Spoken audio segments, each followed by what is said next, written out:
Ele não era rei, não era imperador, e nunca quis a fama que outros generais buscavam.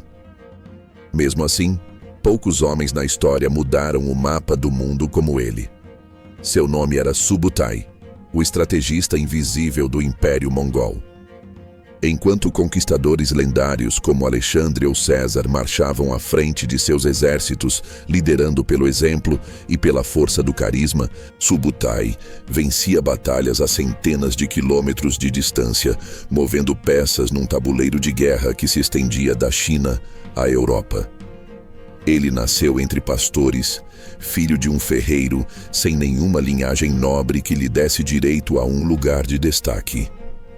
Em uma sociedade tão hierárquica como a dos mongóis, seu destino parecia traçado.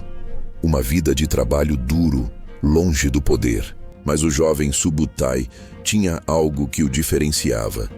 Uma mente afiada para a estratégia e uma lealdade inabalável. Essas qualidades chamaram a atenção do homem que unificaria as tribos das estepes, Temujin, que mais tarde seria conhecido como Genghis Khan. Ao entrar para o círculo íntimo de Genghis Khan, Subutai não se destacou pela força bruta ou pela habilidade com o arco e flecha, embora fosse competente em ambos. Ele se destacou pela capacidade de pensar. Enquanto outros generais viam uma batalha, ele via uma campanha. Enquanto eles viam um exército, ele via toda a nação inimiga, com suas cidades, suas rotas de suprimento, suas alianças políticas e, o mais importante, seus medos. Subutai serviu a Genghis Khan e, após sua morte, serviu a seu filho e sucessor, Ogedai Khan. E em mais de 20 campanhas militares, conquistando 32 reinos e vencendo 65 batalhas campais, ele nunca foi derrotado. Essa marca é impressionante, mas o que a torna verdadeiramente lendária é como ele alcançou essa invencibilidade.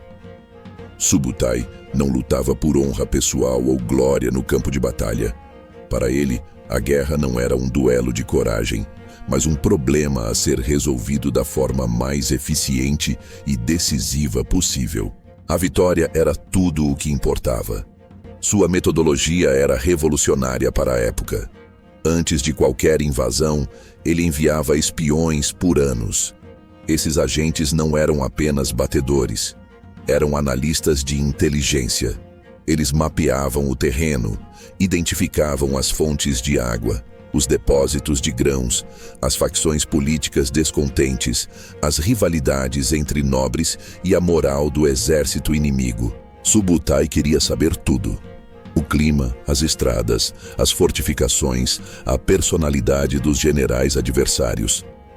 Quando o exército mongol finalmente se movia, ele já conhecia o inimigo melhor do que o próprio inimigo se conhecia.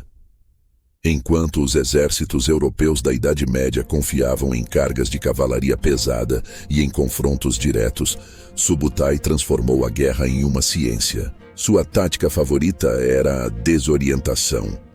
Ele dividia suas forças em múltiplos exércitos menores que atacavam o território inimigo de várias direções ao mesmo tempo. Para um rei ou um general adversário, parecia que hordas infinitas surgiam de todos os lados. As comunicações eram cortadas, as rotas de suprimento eram destruídas e os aliados eram isolados uns dos outros, incapazes de se ajudarem. O inimigo só percebia a armadilha quando já era tarde demais. Uma de suas manobras mais famosas era a retirada fingida. Uma parte do exército mongol atacava e, após uma breve luta, fugia em aparente desordem. Generais europeus ou chineses, confiantes em sua superioridade e ansiosos por uma vitória fácil, ordenavam uma perseguição implacável. Eles perseguiam os mongóis por dias, afastando-se de suas fortalezas e esticando suas linhas de suprimento. E então, no local e momento exatos escolhidos por Subutai, a armadilha se fechava. As forças em retirada se viravam, enquanto outras colunas do exército mongol, que estavam escondidas, emergiam pelos flancos e pela retaguarda. O exército perseguidor, exausto e desorganizado, era completamente cercado e aniquilado. Cidades inteiras caíam sem entender como. Reinos eram derrotados antes mesmo de enfrentarem o corpo principal do exército mongol. Subutai não atacava onde o inimigo era forte, ele atacava onde era fraco. Ele não destruía um muro, ele o contornava. Ele não enfrentava um exército de frente, ele o fazia se desintegrar por dentro, semeando o pânico e a desconfiança.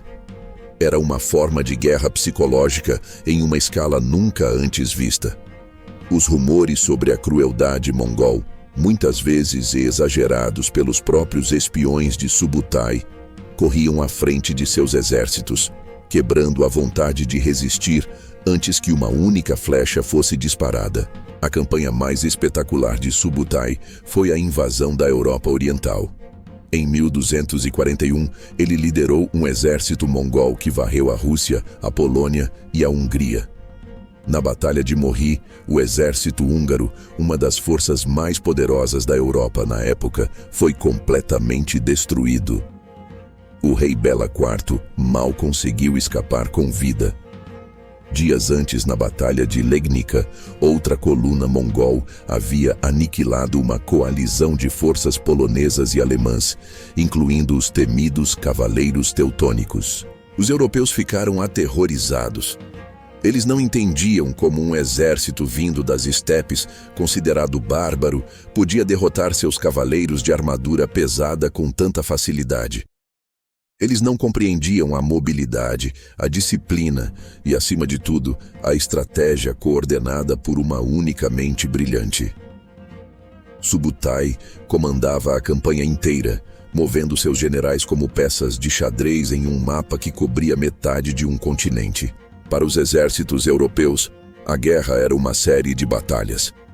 Para Subutai, era uma única operação contínua, sem glória pessoal, sem discursos inspiradores no campo de batalha.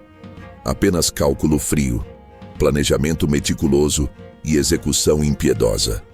A Europa só foi poupada de uma conquista completa pela morte do grande Khan Ogedai, que forçou Subutai e os outros príncipes mongóis a retornarem à Mongólia para eleger um sucessor. O continente respirou aliviado, mas a lenda do general fantasma que quase os subjugou permaneceu. Subutai não precisava ser visto. Sua presença era sentida na destruição, no caos e no medo que ele deixava para trás. Sua genialidade estava em sua capacidade de permanecer nas sombras, focado unicamente no objetivo final. Ele não se importava com o trono ou com o reconhecimento. A vitória do Império Mongol era sua única recompensa. Quando morreu já idoso, Subutai não deixou um império próprio, nem um trono para seus filhos. Ele não tinha títulos de nobreza ou terras para chamar de suas. Seu legado era diferente. Ele deixou um rastro de reinos quebrados, cidades em ruínas e uma nova forma de fazer guerra que seria estudada por séculos.